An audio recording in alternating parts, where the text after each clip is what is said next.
Hello everyone, this is Madhavi Karumudi, Assistant Professor in CSC Department. So in this lecture, I will talk about XML parsers.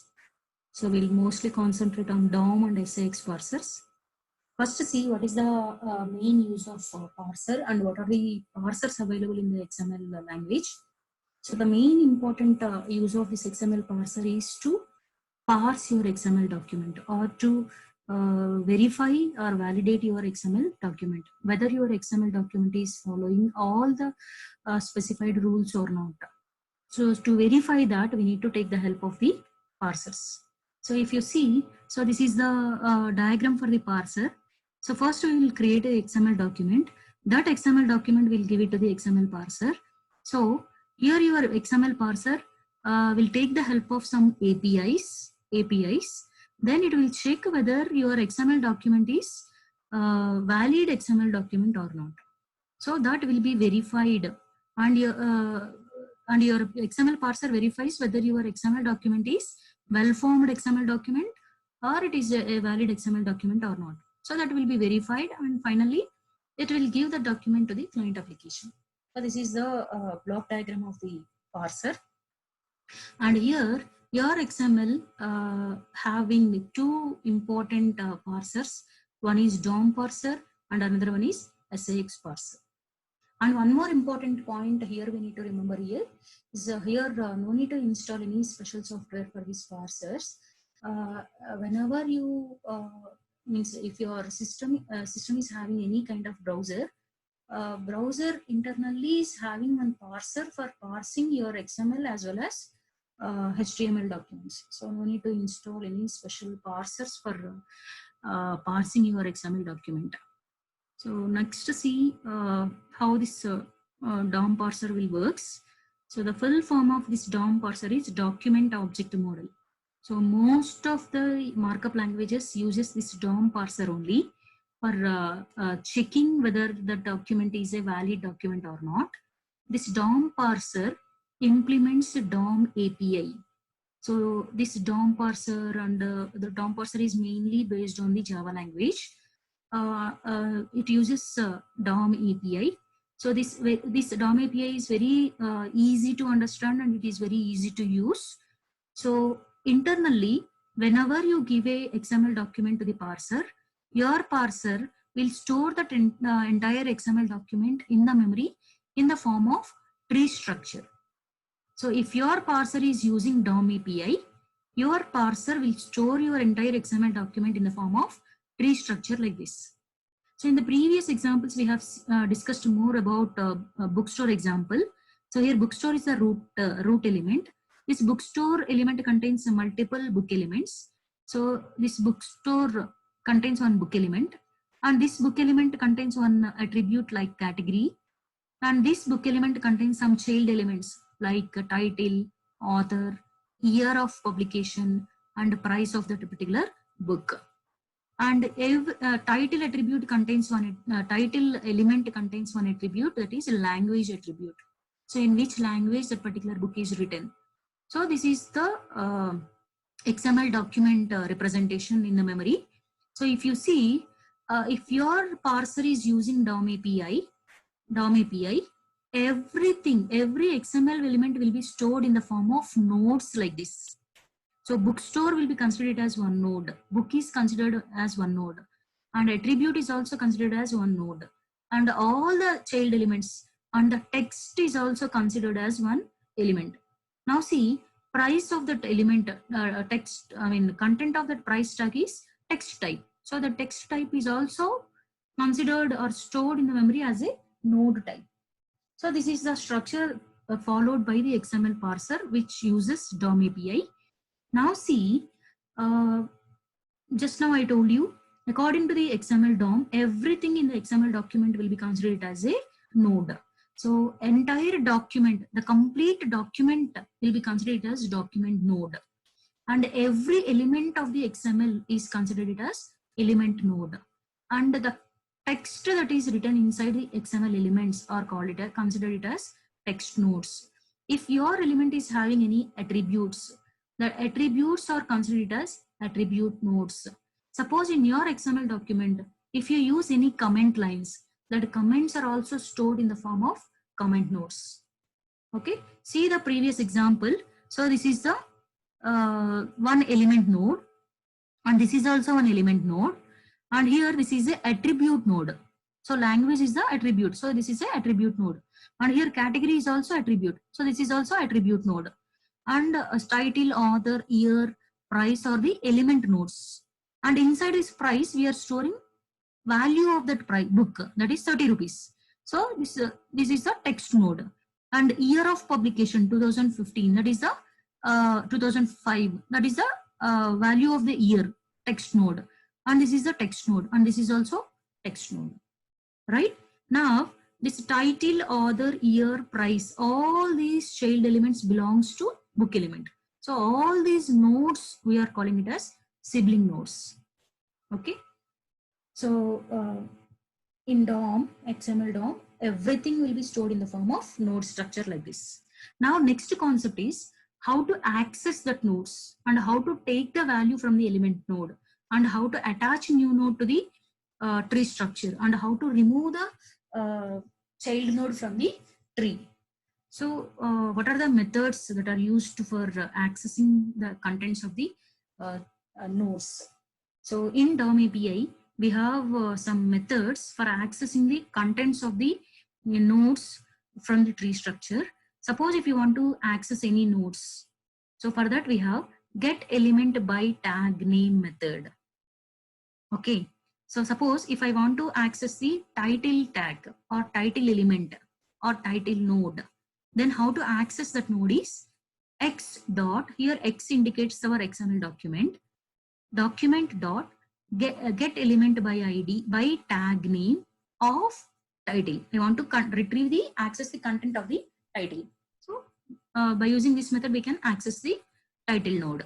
And suppose if you want to retrieve the content of the title tag, then for that we have get element by ID, get element by tag name of title of 0 dot child node of 0. That means the title tag, first title tag child node value we are accepting.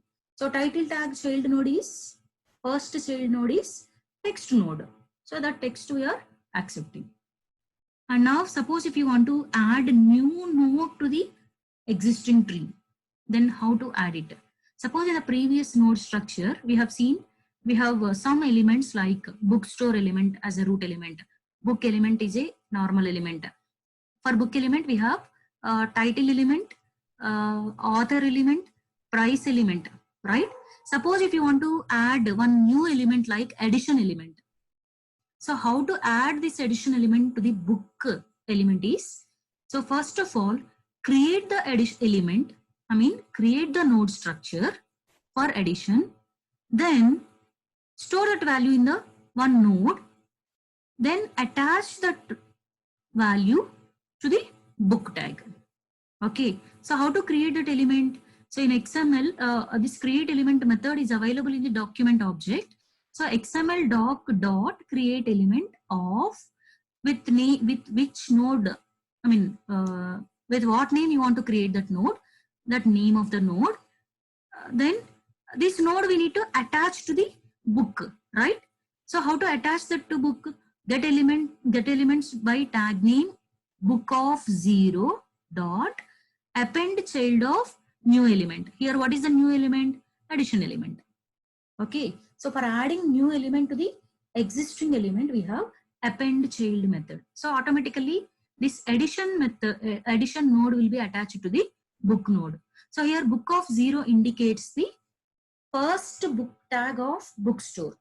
Suppose if your bookstore contains 3 book tags, so book of 0 indicates the first book tag, book of 1 indicates second book tag, book of 2 indicates third book tag. Okay, for first book tag I am attaching addition node. Now see, suppose if you want to remove the element from the node, existing node, so in that case we have to use remove child method. So how to remove child method is, how to use this remove child method is get elements by tag name of book of 0. So now I want to remove I want to remove book child. Okay, right? Book child of 0. So here document element dot remove child of y. So like this we can remove the y indicates the whatever element you want to remove from book. So this is the way to remove the nodes, child nodes from the element node. Now that is about document object model. So what do you know about document object model is? So document object model uses document API, DOM API. So here in that document object model, the entire XML document will be stored in the memory in the form of tree structure. And each and every element of the document will be considered as a nodes in the tree structure. So entire complete XML document will be considered as one root element, and each and every individual elements of the XML document will be called as element nodes, and the content of the elements will be represented with text nodes, and attributes of the elements will be represented with attribute nodes. Suppose in your XML document, if there is any comments, that comments will be stored in the comment nodes. And we have seen some of the methods to access the values from the nodes, right? Now see the second category of parser available for XML. So that is SAX, Simple API for XML.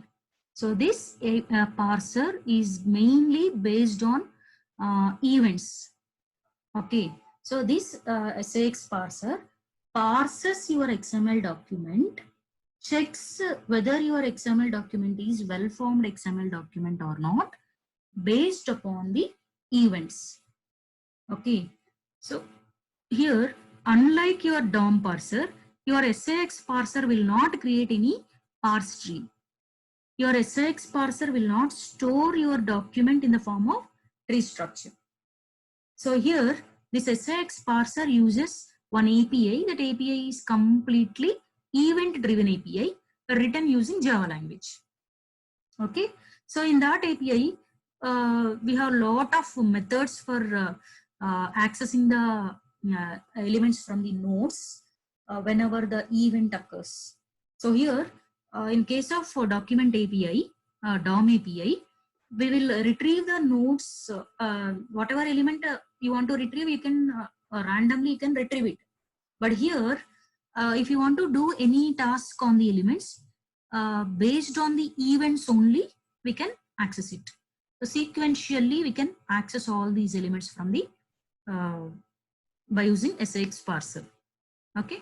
Now see the difference between DOM and SAX parsers. So both are XML parsers only. SAX parser is completely written using XML language. So first see the full form of DOM. DOM is document object model, and SAX is simple API for XML language. SAX is completely written using XML language, purely XML parser. But DOM parser is used for parsing HTML documents also. But SAX is purely for XML documents. Now, second difference is this DOM parser parses your DOM parser is tree-based parser, but your SAX parser is event-based parser. So here, in case of DOM parser, whatever element you want to access, you can directly access it through the nodes. But in the case of SAX, if you want to access any node, by generating the events only, we can access it. So directly or randomly, we cannot pick a particular element from the document. But in the case of DOM, randomly, we can pick any element from the tree. And see the third difference. Whenever whenever your browser is using DOM parser for parsing your XML document, DOM parser loads the entire XML document at once in the memory. But in the case of SAX, it is event-based API. That is the reason why whenever you try to access that particular element, only that particular element will be stored in the memory. Suppose if you are accessing second element, then at that moment, only the second element will be placed into the memory. So for which element you are generating the event, only that element will be stored into the memory. So that is the third difference. Now see the fourth difference. The DOM parser is faster than SAX parser because this DOM parser loads the complete document in the memory at once. Okay, that is the reason why it is very easy to access any kind of element from the DOM parser. But in the case of SAX parser, it is compared to DOM, it is very slow. Why? Because whatever event that is generated on the spot, only that particular element will be placed in the memory. So that is the reason why. So placing into the memory, responding according to the event, it will take some amount of time. So compared to DOM parser, SAX parser is a little bit slower. But memory point of view, if we can consider, DOM parser will occupy more memory than SAX parser because same reason. Here, irrespective of the use, complete document we are storing inside the memory at once. Okay, but in the case of SAX, whatever event is generated for accessing that particular element, only that element we are storing in the memory. So storage point of view, SAX parser, if you use SAX parser, it will take less memory than DOM. So these are the two different parsers available in XML language for parsing the XML documents.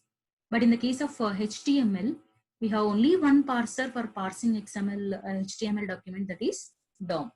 Okay, here you can also write one more point like this DOM parser is used for parsing both XML as well as HTML.